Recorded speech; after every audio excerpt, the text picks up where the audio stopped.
S'il y a un homme de 50 ans qui vient chercher ta fille de 14 ans à la sortie du collège parce qu'ils sont dans une relation amoureuse à laquelle celle-ci consent, qu'est-ce que tu fais? Et à l'inverse, qu'est-ce que ça fait d'être amoureuse d'un homme de 36 ans de plus que lui? Ou plutôt d'être sous l'emprise d'un pervers?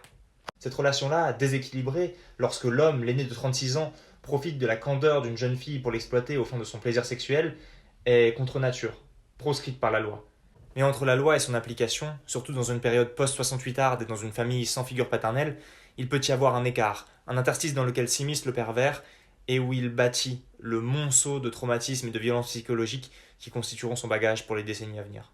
Ce monceau de traumatisme, c'est ce qu'expulse Vanessa Springora dans son livre témoignage Le consentement, autour de la relation d'emprise pédophile qu'elle a eue avec Gabriel Matzneff. C'est un livre marquant que j'ai lu en une traite la nuit, dans lequel elle explore sa vulnérabilité, les raisons qui ont poussé sa mère à consentir à cette relation dont elle avait connaissance, ou encore cette notion si ténue de consentement. Je recommande la lecture.